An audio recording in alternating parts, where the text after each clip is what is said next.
Beats to the rhymes.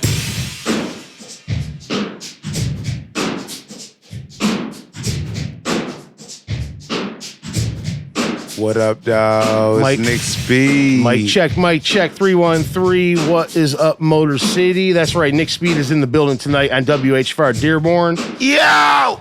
Man, it's been a minute since Nick's been here, but this dude's no stranger to WHFR. He was just telling me, see, we're playing Nick Speed beats, we're playing Nick Speed features, we're playing Nick Speed everything, bro.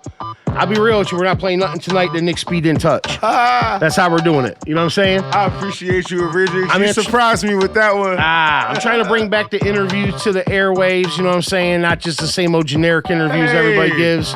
That made me smile, man. And I want to make sure the shows that we do are, tailored towards the guests that we have. I appreciate you, man. Thank you so much, man. WHFR means so much to me. And Nick Speed is an alumni of WHFR, man. This dude was here back when he was a teenager in the old basement studio. What's my man? Who we talking about? The teacher. Jay Cornack. Yep. Cornick, yes. He was here when he was young. Yeah, Cornick, he was a teacher. Well, I never was in the radio class, but I did attend Henry Ford Community College. I picture you hanging out at the radio class. I was just battling, rapping everybody outside. He battled the whole radio class. I battled everybody that was a student. If you were in the radio class, I battled everybody. And actually, I have recordings of Dilla on HFCC. That's crazy, man. I have recordings of Eminem on HFCC. And that's true. I mean, Eminem and Dilla both sat at WHFR, and they were all on these airways long before. Before they made it. But they so was so many other people. I mean, Young Z. That's crazy. Yeah, man. I mean, somehow I caught the wave. But I don't know. I mean, the truth is, you brought Danny Brown onto WHFR. You know what I'm saying? Yo, WHFR, man. Me and Danny Brown sit now, right would you say, bro, like Danny Brown was out, but would you say you discovered Danny Brown in a way? I mean, what credit would you take for Danny Brown? Danny Brown is he's responsible for his own talent. He is. Feel me? But you put out his first album. But I did put out his first album. And you did give him that opportunity to be a solo MC. Yes, absolutely. And I produced, the What music. was it like recording Danny Brown back then, man? Amazing. I mean, Danny Brown was amazing to me, and I was just so entertained. I actually felt so blessed sitting in front of my computer screen being like, yo, I get to be the first person to hear this. So you would sit there and listen to those recordings and be like, man, I'm sitting on something. I'm talking about as it's happening. As he's recording it, I'm sitting there like, yeah, he tore them tracks up, man. And Hot Soup was so sweet. I was at the release party at Northern Lights. Northern Lights. That was the last Northern Lights night. Where you brought a canned good to get in. Yes. Bring yourself a canned good. If you bring a can of soup, then you get the CD for free. Nah, man, you're always giving back to the community even then. I mean, what you guys do? Everybody where'd all the soup go? You guys donated it or what? Yeah, we took that home. All right. we was the needy. Danny Brown was living off that. We was like, dedicate to the needy, but we was the needy. Danny Brown made his first 3 albums off those cans of soup. Now he's eating good. Eating real good. Hey, but did you also get a beat back? Didn't he do the Triple X album and you were able to get on that? Man, I was on Hybrid and Triple X. That's true. Yeah, and Danny Brown is still my brother. But Triple X was like a different album. Yeah, category. So Triple X, right, got the album of the year in Spin Magazine. Yeah, it was dope.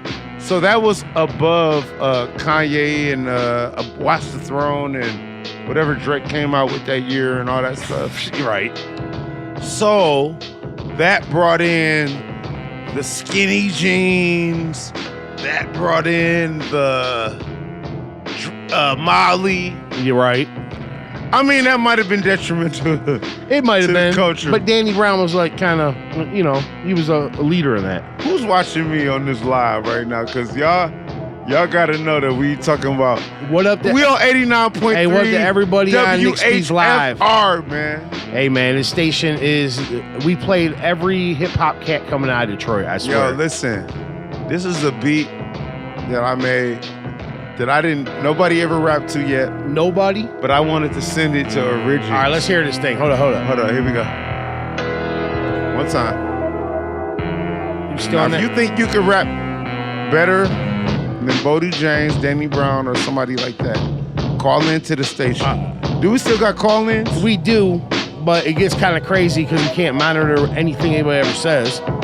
Okay. But I still want to hear it. If you can rap to this, you better record it on your phone right now. You better get it. Or DM Nick Speed. How about that? No, that's cold. So this beat hasn't been spoken for yet? This beat has not been spoken for yet. I was planning on either giving this to Bizarre or Danny or Okay, Boldy. definitely I can see Bizarre on it for sure. Just that It's whole, definitely that Bizarre vibe. that whole. What is Did that? you hear the is that song like a that horn? I did with him, what is that in the background? Cafe Mahogany? What is that, like a horn? What do we got there? What do you? Yeah, I don't know. That's a little guitar. Yeah, but that's a but Bizarre's voice would be on it. Yeah, he would say something ridiculous. Yeah, man. He'd Shout be out like- my dog Bizarre. He'd be like, I got Nick Speed locked in my basement. Oh! Has Bizarre ever threatened to kidnap you on a song Well, you or got anything? the instrumental for this? Yeah, man. And if I don't, I'll get the stems and I'll strip it. Hey, yo. We take it. Hey, it's My 2024. We can get the stems now. Yo, that's true. Hey, you still on the MP? I gotta believe You know I am. 2500. It's all customized. Well, that's the one Shaw Money. 2000, That's what though. Shaw Money gave you. 2000 XL. That is the one that Shaw So Money it still XL. works. It It still works. You haven't I replaced. only had to get it fixed one time. Really? Yep. So I sent it out to Cali and to the Bay Area. Were you scared to send it? I was always scared to send it. Yes, but because that's my baby. I you would have know? had an armed guard. my MP is my baby. No, you have never went away my from baby. The MPC Like, is that's like like- the best instrument ever created for hip hop. Like, listen, like even my girl know that's my baby. So she don't even touch it. She would not. Nobody touches the MP, right? No, don't touch that MP. I noticed you got the same MP from when I did the remember I did the Real Detroit joint on you way back in the day. Oh, yes, you did. Yep. For Detour. Yep, and I came to the crib and the MP was pretty new then. Like that MP don't look like it does now because I watched the video of you doing like the 10-minute routine or something. Yes, sir. But when I saw that MP, it was like brand new. Oh. I mean, remember that? It was like brand new. So Yes. it was like, so yeah, but Yo. you still got the same one. I got the same one that Shaw Money sent me. So did he like send in the mail, show up to the crib? How So you know, did the day go? let You me got tell you how the that MP? happened, man. It's like Christmas, right? So, what happened was, I was sending these guys music, and I was, at that time, we talking about like 20 years ago now. Is it crazy? It's been 20 years, dude. Yeah, I know, right? So like it was, I was like mailing So you were sending like CDs. CDs. I'm sending CDs.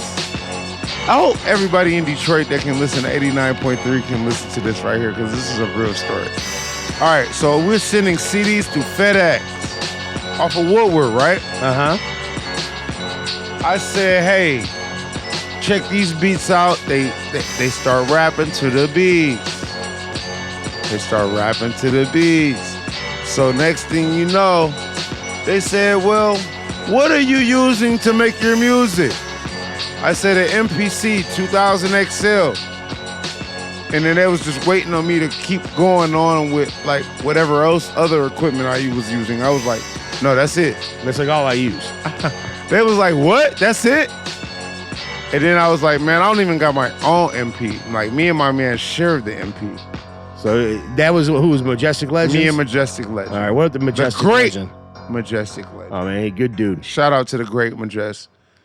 Black Opera, big shout out.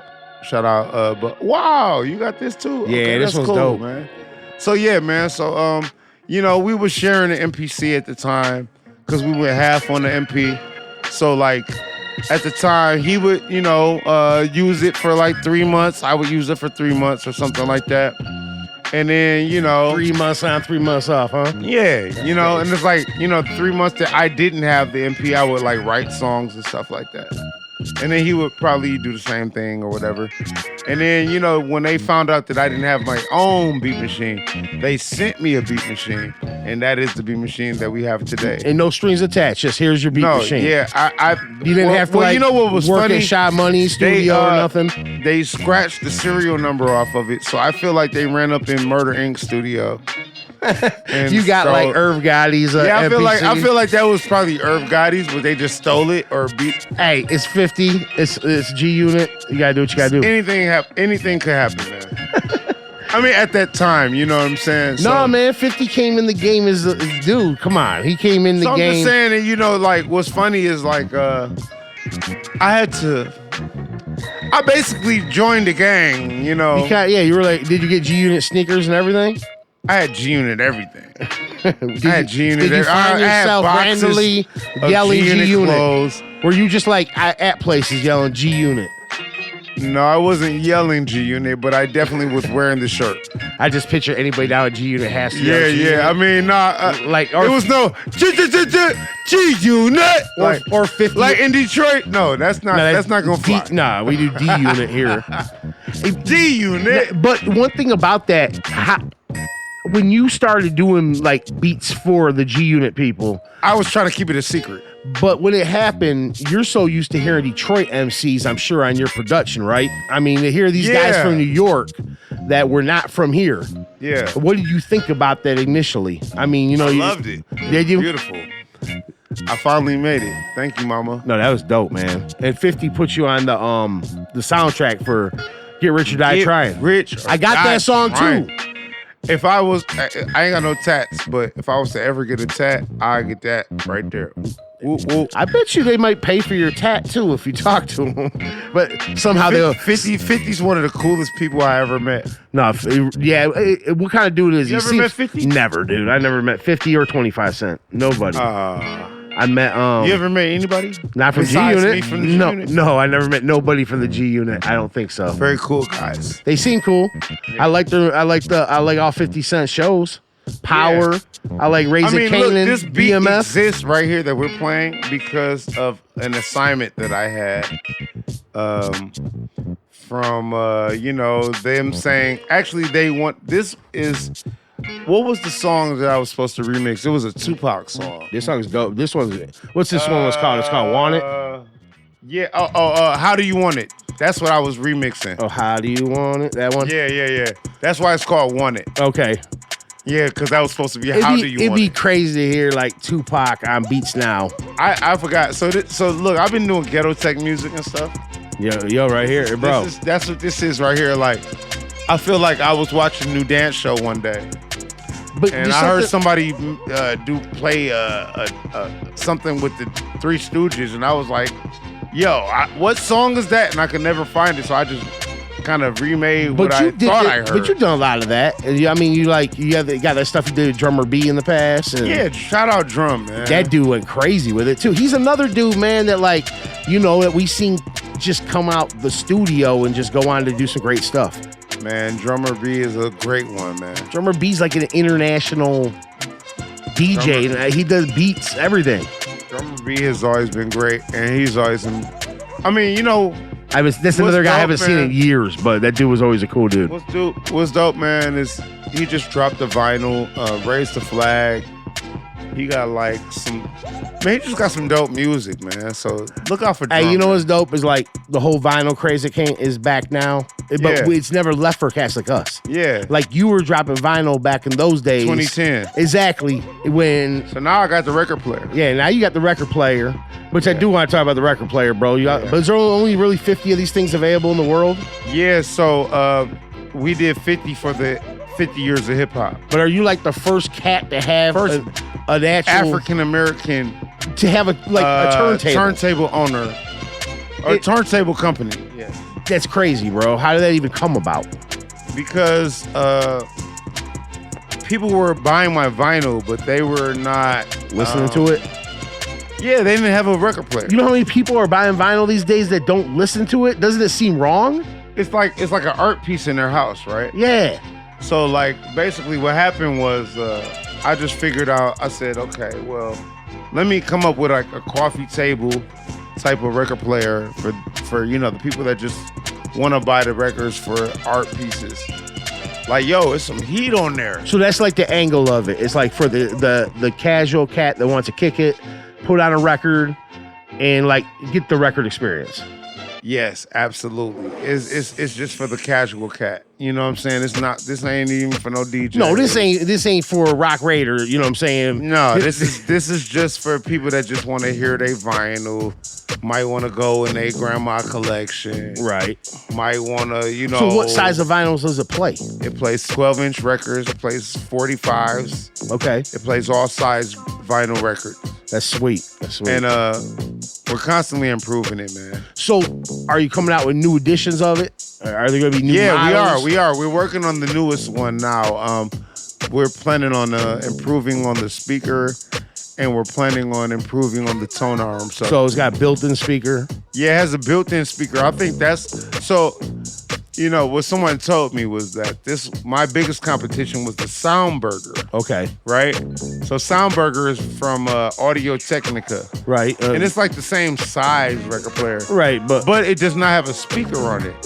So you got to hook it up to an external source. Yeah, you know, you have to either hook it up to an external source. And can you hook yours up to an external source too? Yes, you can. All right, sweet. So like, you know, basically with that one, you have to either Bluetooth it, and that kind of takes away from the analog aspect of the record player, right? Right. Because record players are analog, you know? This is sweet, bro. Oh, thank you, man. What's this one about? Speed and Sconey, man. Nick Speed and Dre Sconey, man. Shout out Dre Sconey. So, you know, I've been cool with Dre Sconey for a long time, and you know, he has, you know, he got the finger wave hair and all that. And right. I was like, yo, why don't you do the whole Motown? No, the Temptations were some bad people. Yeah. So I just, you know, wanted to make a track for him that was like an update. Imagine David Ruffin jit into this. Yes, that's exactly what we're doing. So Bro. I want to update the Motown sound for our generation with, you know, like a little house beat or something like that. Because, you know, we all love Motown, but, you know, it's like that's our grandparents' music. And I mean, that's got to be all part of that. But we still love it, though. Well, yeah. Right? And I mean, that's like part of preserving everything with the record and doing the record player. But we are still those people. Yeah, always been. It's going to be like that forever, bro. It's going to be generations of people still to come in the future that will be. Like Marvin Gaye is my favorite artist. Yeah, Marvin Gaye is going to be around to the end of time. What's going on? You know what I'm saying? And that and the record still resonates today with what's going on, like in the world. I mean, like that album by Marvin Gaye can be played any year. Any year. And it means something. Oh, it has a deep. I mean, I don't even think he knew what he was doing at that moment. Dude, know? I mean, when you make music, sometimes you just don't know. And that's the best music. Is you don't. It doesn't have an answer till it's like put out there to the public, to like the atmosphere. Right. You know what I'm saying? Until there's a point to where the music still is like it hasn't been unleashed. You know? No, that's dope, man. I mean, Motown is one of my biggest inspirations. That's why we're so fortunate. That's why we have this track right here. Me, Nick Speed, and Dre Sconey, and we was, you know, trying to update the Motown sound for the new younger generation to appreciate it, because, you know, Smokey and them, they like 80 years old. You get what I'm saying? They ain't about to go back in the lab. And we love their music. Yeah. Like, I love Tears of a Clown. I love what's going on, but we got to figure out how we can make the younger people understand what that means. Yeah, because nowadays Motown is more like people's grandparents. You know what I'm saying? Right. It's not even like my parents, you know what I'm saying? And now there's generations of kids that haven't even like lived through Motown at all. So when I'm making music, right, like I like to be like that moment for the younger generation. Like whatever Nas was for me, whatever Jay-Z was for me when I was a kid, I have to be that moment for the young generation now. And that's cool. Whatever Jay Dilla was for me. That's cool you're conscious of that, because I don't know, you know, from the producer aspect of it, everybody's in it for a different reason. And man, I'm here to be the moment. I mean, look at Dilla. He still is like teaching the younger generations. Absolutely. His music is literally almost like a class.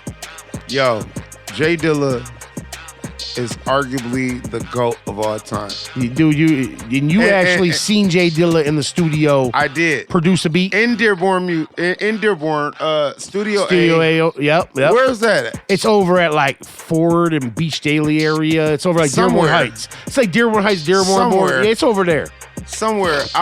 Classic records. I feel like I only went there once. I know. I think twice maybe. I know Common, Busta Rhymes. There's a lot of people who. A lot of blacks there. So, the day that I was able to go to the studio with Jay Dilla, I pick up Elzai from right down the street on Evergreen in Chicago.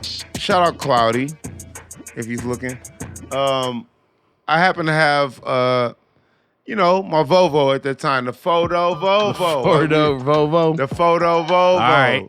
And that sounds like a Slum Village song. Yeah, the Photo Volvo. Yeah. So anyway, we go to Studio A. We're waiting on Dilla.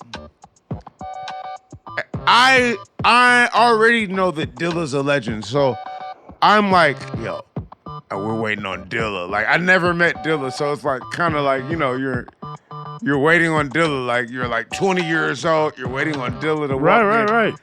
He comes in. No, first of all, he pulls up in a limousine. So he's automatically... So Dilla's already coming out. He's coming out like an old Crush Groove video. He's coming in like a big star. Right. And you like, yo, I'm in the studio with a big star. Right. You know? So it's like the Detroit Prince just came in there. Yeah. For real. Like the Detroit Prince just came in there. And then he comes in, he cooks the beat up in like no longer than 10, 15 minutes. He asked me, do I want to... Right. I say no, because I was too young and I didn't know what the reaction I would have would be. Because I never did that. You might have produced a beat. You know what? I was cool with just being quiet. No, I've been just to be a fly on the wall. I know. Bro. I wish I would have. You good, man? It's all right. At that time, but now I wish I would have. But at the same time, he went and blew the piano room down. Yep. You feel me? Yeah. Came back, added a couple sounds, and then we did this song called Concrete Eyes. It's on Witness My Growth. Okay, and the Elzai Witness My Growth. Witness My Growth. So that is the song that we recorded.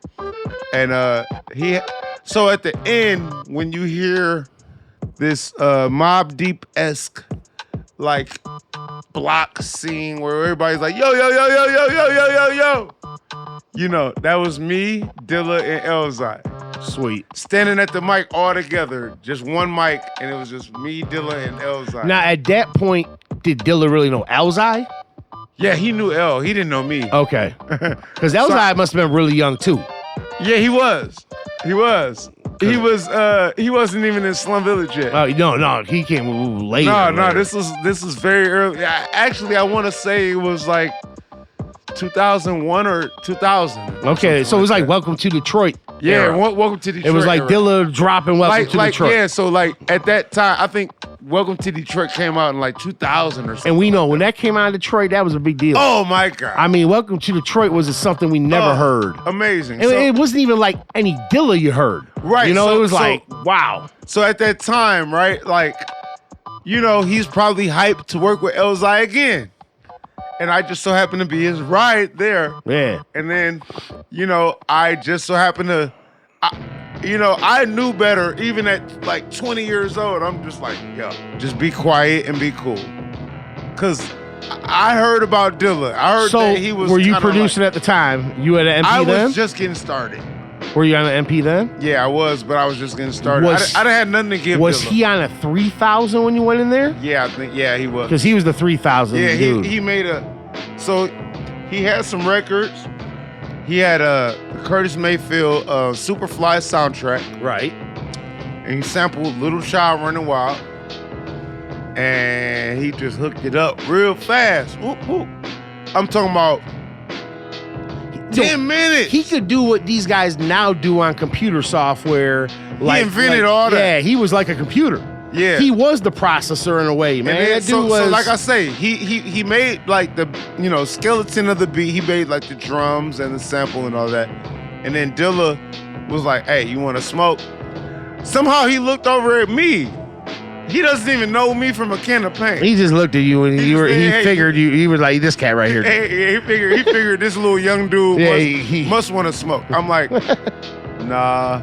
I'm cool, bro. Cause like, I don't know. I just wanted to stay on Dilla's good side because I heard he was, a little like he might be a little mean sometimes. Right. I didn't know this dude. This is my first time meeting him. Right. You didn't need him dissing you on a record or anything. Stay out the way. So hey, no, I'm cool, bro. Hey, Dilla could go. He had some bars, bro. He could put some stuff out there, bro. I know. So I really feel he still went. I think he smoked by himself. Right. And then he came back and he added one sound, I believe, maybe one or two sounds, but the beat was made and it was playing. And then he went and smoked and he came back and he added like one or two sounds. And the music was done, but the beat was already done. In like, man, if this was now, you guys would have been like live, like I'm in the studio. Yeah. I wouldn't even went live. Nah, you would have been. No, because you know what's crazy? I was just around Ghostface, right? Really? And like go back, as bad as I wanted to go live. You were like, it's Ghostface. As bad as I wanted to go live. Were you working with him? Yes. Yeah. Was that in Detroit? Chicago. Okay. So I had to, I had an opportunity to work with Ghostface Killer. That's sweet. On the Wu-Tang tour with Busta Rhymes and Wu-Tang, right? Uh-huh. And man, it was amazing. You know what I mean? Like I actually met them in St. Louis first. You ever worked with any Wu-Tang people really before? Yeah, I worked with Blue Raspberry. Yeah, well, yeah, of course, Blue Raspberry. Blue Raspberry, and through Blue Raspberry, I worked with Raekwon. So I got a song with Raekwon. I think I know Mathematics. But your sound was good. You know, man, put Inspector Deck on a Nick Speed beat. Yeah, so I had a chance to kind of like meet all of these guys indirectly in a way. You know what I mean? I ain't gonna lie. I think the best story from that tour was when we first put up in St. Louis. You God was just sitting there on his phone listening to Rick James. I felt like he felt like everybody was there for him. Right. Like I felt like he felt like Rick James at that moment. And that's how I would have been feeling too. Why not? And I was like, I like you God, man. That dude's I read his book. Oh, you got a book? Yep, I read the You God book. Most of it's about like him and Method Man were best friends growing up, and it's like it goes a lot into that, man. But unfortunately, You God went to prison for a while when they first put out 36 Chambers, so he missed out on a lot of opportunities in the early Wu-Tang days, and that's kind of how You God did end up on a lot of their stuff. Yeah. You know? So, hey, so look, I never told this story on air or nothing like that. So when I did get a chance to work with Ghostface, right? He's writing the verse on the way to the concert. So he still writes in the book. No, he's just writing it in his phone or something. Okay, so he's typing, doing what he does. This is like, what? Not even a year or two ago, I guess. That's probably two, whatever, right? We riding to the concert. He's writing a verse. I feel like when we left the concert, because I'm riding with Ghost. So he's like, he might have was continuing to write. But he felt like he had the bulk of what he needed. So then they like, all right, well, Nick Speed's about to record you because he's our guy in the Midwest. Okay. So I thought Ghost was going to go to his room first or whatever and refresh or something. Nah, he comes straight to the room. I'm like, oh, I got to set up the whole studio.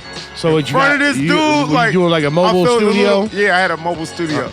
So I felt a little under pressure because it's like I got all these chords all wrapped up all crazy. Right. But this is the same guy who was like in RZA's basement, so he should. Yeah, but he was like, yo, man, I ain't never recorded in no hotels, yo. With that New York, with that Wu-Tang Staten Island accent. Yeah. So you're like, oh no. Matter of fact, the first thing I heard Ghostface say was, yo, make sure somebody go to CVS and give me mad candies and juices and stuff. That's what he wanted? But he didn't say stuff. Right, I get you. Yo, make sure somebody go to CVS and give me mad candies and juices and. So who went to CVS? One of his homies. All right, good. It wasn't one of your homies, right? So like this is like when I first walk up to the. That sounds like the P. Diddy go get a cheesecake thing. Yeah, but no, not like that. So Ghostface had a whole Sprinter with his face on the side of it with some type of energy drink. Okay, so he's out promoing it. He's promoing. So we're in Chicago. I'm telling them in the most politest way. I'm like, hey, we are an hour behind Detroit, and I need to kind of be back in Detroit by this time. And I know y'all do too, right? Like I'm trying to like make it, where it's really about them. But I'm letting them know, like, I need to be there too. So my homie from New York that introduced me to Ghost, we go straight to my house, pick up my car, go straight to what is it, Pine Knob or DTE or whatever. Right. Whatever they call it now. Yeah. Even though us old school cats always call it Pine Knob. Yeah, so we ended up out there or whatever. I had a show myself with my group, my Detroit players. And man, I'm like, yo, would never believe it. Ghostface Killer just dropped me off in Ann Arbor. Now, is this the Wu-Tang tour? Yes. Is this the Nas Wu-Tang tour? The one that I was there. Okay, I got Nas, Wu-Tang, Busta Rhymes. Yep. But Busta Rhymes wasn't in Detroit. He might have been in Chicago, but he never showed Detroit. Yeah, people were bummed, bro. But yeah, they was. But I think they gave him a longer show, like Nas and Wu-Tang. They gave a little more of a show. Yeah, man. But I mean, so you had to be back in our area for Detroit players, basically. Like on some 5 and Nick o'clock. Speed is also part of. I'm Detroit trying players. to like, in the most respectable, kindest, beautiful way, say, hey, Ghostface and everybody. But I mean, you guys are both professionals in realities. You know what I'm saying? I'm like, hey guys, this is an hour behind where we're going, and Pine Knob's like an hour away from Detroit. So hey, we're gonna have to make a move. But you know what Ghost was really doing though? He was putting the whole show together. I can't even lie. Like by the time they got to Detroit, that was probably their 4th show on the tour. And like he brought the theatrics, right? Like, so that's when you started seeing the park benches on the stage. Right. That's when you start seeing the street lights on the stage. That's Ghostface. So that was all Ghostface's like coordinating all that. Yeah, he was. Otherwise, they'd just be out there rhyming. Yeah, he wanted to bring the theatrics and the music video type of. No, and it was dope too because when that stuff happened on stage, it definitely takes your attention. Yeah, like people counting up money on stage and stuff like that. Yeah, there was like cats hanging out shooting. Yeah, that was Ghost. Yeah, it was going down. That was Ghost because he was displeased with them not doing that yet. But they had the props, but they just couldn't figure it out. But Ghost, I feel like, was the one. As far as I know. I mean, as I know. You know how it goes with these groups, man. The cats who work the hardest get the most out of it. And they're the ones you still see out there. Ghost was like formulating. And Ghost is still putting out new records all the time. He's still... Yeah. He played me like 3 He's albums. still just as relevant today as he was in 1996. He's still just as hungry. And he is. He's dope. I'm so privileged. So you recorded. So you recorded Ghost. Yes. Now you just recorded him, or it was over one of your beats? It was over a Kanye beat. Oh, it was over a Kanye beat. Yeah. All right. Yeah. So I had to go out to St. Louis first. That's where we thought we was gonna do this at. But that was the first night of the tour. So they had some kinks to work out as far as, it's the first night of the tour. They had to figure out where things gonna be at, this, that, third. So by the time they got to Detroit, that's when you see the people on stage rolling dice and no, we got a good show. Detroit was. By the time it came to Detroit, it was kind of a little bit perfected. Good deal. You get what I'm saying? I'm glad that tour even came to Detroit. That was my 3rd Wu-Tang show. You know how many shows that don't even come to this area. Shout out Gustavo Guerrera. Yeah. He the distro lord, the producer plug. Yeah, man. He put me in the game with that as far as the Wu-Tang goes. I mean, as far as Ghostface goes. And, Ghost, all of those guys, man, they were some real guys, man. They was being real and dope, man. And you know, people like Busta Rhymes was walking right up to me, giving me daps. Yo, good show, man. You know, it's like when you're a part of, when you're backstage with those guys, they feel like you must belong there because it's no Well, you're not going to be back. It's no extra Yeah, people. you shouldn't be back there if no extra people. We know how it goes. It was only the Wu-Tang. It's not like these Detroit shows where everybody's boys back there where everybody else's boys. No. It wasn't like that. Yeah. Well, you know what? Let's do this. We'll play some music while we talk about Detroit. I was going to ask you this. Is I know you and Rose Spick got the album Coney Island. Oh, yeah. Is that the last release that you put out lately? I mean, I know it's been out a couple years now. Yeah. So, yeah, that was the last vinyl release that I came out with. But I do have a new vinyl release that's already pressed up. That's on the way. And we are working towards creating a subscription service with vinyl. We're working on that right now, but vinyl is already pressed. Even Dre Sconey, this song right here, this will be on vinyl. It's gonna be sweet. It's gonna be dope, man. This thing's got to be played yeah, man. It's one of the funk night tracks. Like, yeah. It's one of them like. No, it's dope. Yeah, so like, you know, one of the things is that it's kind of like when you get your Super Nintendo, you got to get the games to go with the Nintendo. Yep. So that's how I'm trying to do the turntable thing. All right, so it's coming. You need your accessories. You need. Yeah, I mean, you can use any turntable to play the record. I feel like you need an action figure too, bro. It's like something like. You know what? I thought about that, but right now we gonna focus on the record. No, you gotta do it, man.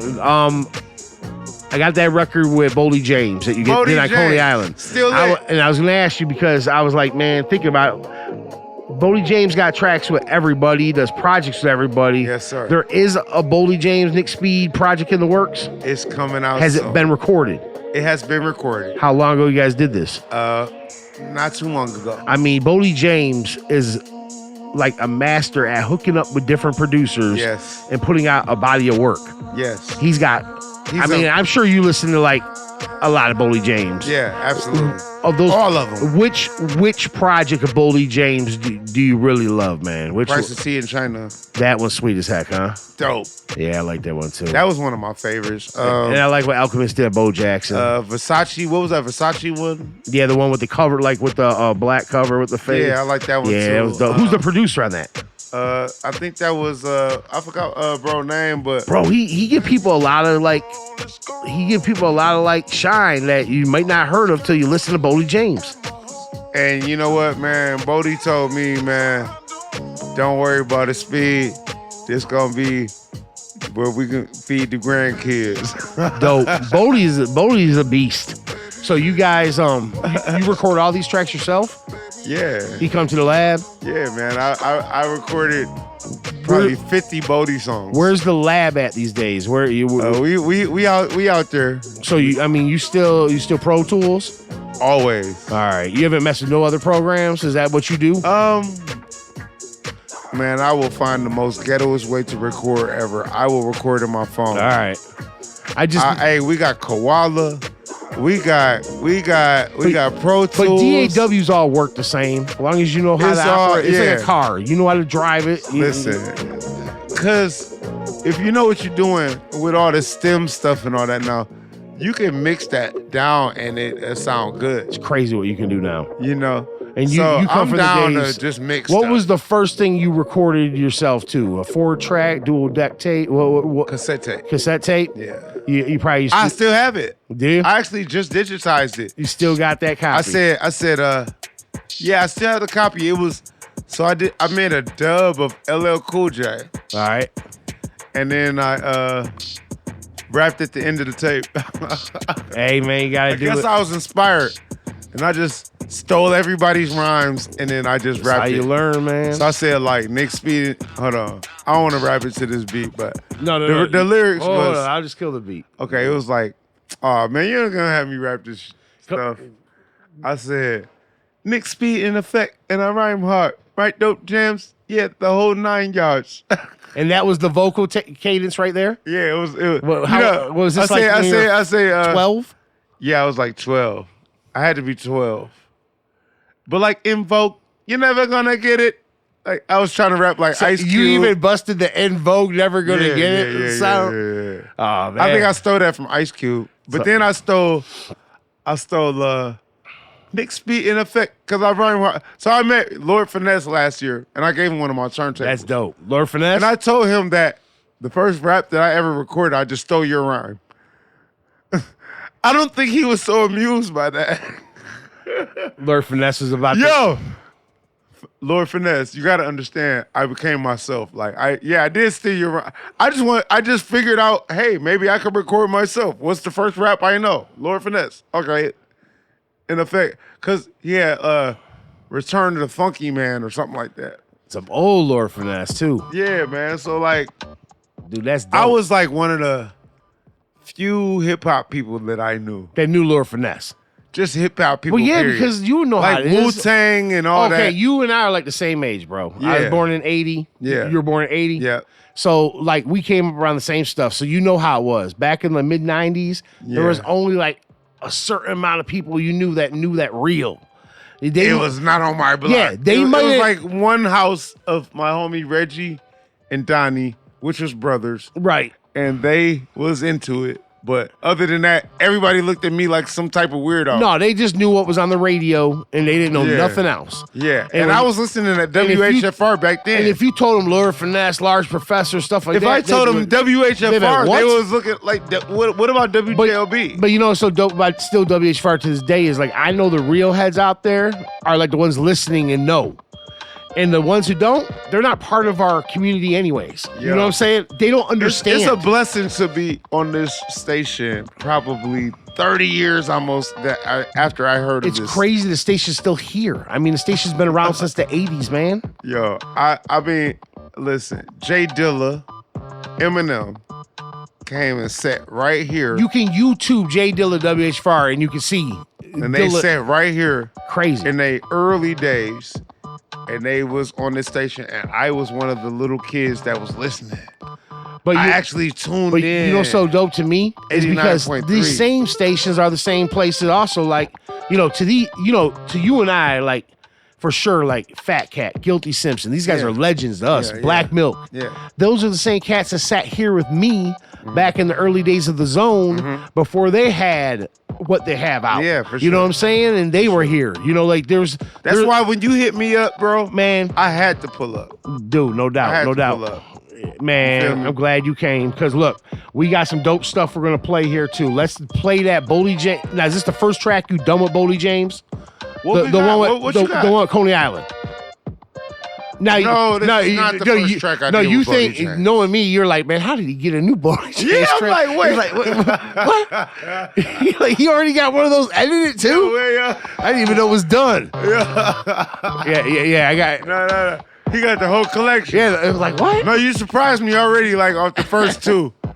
No, but the joint you did on Coney Island. Yeah, no, that was definitely not the first track I did with Boldy James. Me and Boldy actually. Well, have, were you on some of them like old Boldy James tracks, weren't you? So, me and Boldy have been I probably first recorded Boldy in 2009 or something like that. Really? Yeah, and that might have been before he recorded I So Dope All My Life. Right. That one was the one that got a lot of traction. Like Yeah, I don't know what year that was, but a couple years later, I think. he reminded me in like maybe 2012, hey, I'm the guy that did the one track, blah, blah, blah. I'm like, oh, that was you. I'm like, oh, you're Boldy James. It's like, But a lot of his old stuff, like the mixtape type stuff, a lot of that didn't have like credits on it and stuff. Like you didn't even know what was what. it wasn't nothing, bro. You know what I'm saying? It wasn't like now, like No, how. he came in as a feature on my homies and them stuff. Okay. That I was, my home. Shout out, rest in peace, Yank. Shout out, you feel me? Like, shout out my homies, man. Like, and then they brought bro in, and what was the name of that song? Look at this, look at this, that. I can't say all the words. Right. I mean, It was a little funny little song, but Boldy came and featured, and I recorded the song. And then by the time we worked on the Dilla album in 2012, and that's like when the reboot. he's like, Bro, you remember me? I'm the one that came through a couple years. So by the time that it came down to him recording the Dilla album, which we call Drug Dilla, which is not out yet, he wanted to, return to his roots and record with me. That's dope. And we recorded the whole album. And we went to my boy my brother Helluva. That guy's crazy. We gotta get Helluva up here, man. Dude, I love to talk to Helluva because Helluva has crafted a sound that the world has literally dipped into. They've imitated it. I know, man. It's like they've tried to duplicate it, but they can't. Only Helluva can really. No, Helluva is something else. Helluva can do that with his eyes closed. And he has created and that's why sound. We used to have a radio show together. You and him? Yeah. Hot 10, him. Okay, I remember that. So, I remember the station. Hot in the Streets. Right. And me, him, a few people, we had started off as Press Play Live, then we had it turned into what was it called? Hot in the Streets. And then, it's still going. Right now it's Hot Boy Radio. No doubt. And then we even got, my homie Aikisha, you know what I'm saying? She's on Saturday. So it's a continuation even from 10 years ago. No, I love it. We started that show. Love for radio like that. We started that show together, all of us. It was 5 hosts. And you're still doing it. That show is still going. It's dope. It's just not us now. Right. I mean, but the torch has been carried. Yeah. No, that's good. That's cool. I mean, that's for the people that was into doing the radio. We was artists. We just wanted to. We came in fresh off the street. Hey, let's do a radio show. I know the feel. So that's kind of how this happened. Yeah. So but it was cool because it was we did the top 5 independent songs or whatever of the week or something like that, and it was cool. So, but that's not how I got cool with Helluva. Helluva been my man. You feel me? No, but anyway, like I'm saying, we brought him in on the Drug Dilla project for Boldy James. Oh, so he's a part of this. Yes, he helped mix it and he helped add some bass and some synths and stuff like that. Yeah, I feel like he updated the Dilla. Helluva must know exactly the right mix for bass. He must know. He must know the 808 end of the low end. He's a master. He probably can hear bass in his sleep. And you and I both know from doing music, the low end of a song is the main part. Is a hard thing to get perfect too. He knows how to do that. I don't even know if there's such thing as perfect because it's just you just get it to a point and that's how it's gonna be. Yep. So we went. I said, man, let's go to Helluva, and I'm sure that Boldy and Helluva probably knew each other a little bit, but I feel like that, helped cement their relationship. No, that's dope because like people think of Boldy James and Helluva kind of in two different lanes. Right. Even though the subject matter is this pretty much the same thing across the board. Me and Helluva just did something together in May for the Movement Festival weekend, and he was playing his tracks and he was telling his story, and I was DJing for him as he told his story at Paramita Records. That's dope. I don't know if anybody's been to Paramita, but that's a spot. I knew the one kid there, man, when he was just rapping in groups with the Street Justice. Yeah. Drew. My man Dre. Dre, yeah, Andre. Yeah. I knew him when he was just down with the Street Justice Shout out cats. to Dre, man. Yeah. No doubt. Let's do the song Boldy James, man. Let's do it. Rose Spit, what up, bro? What up to Rose Spit?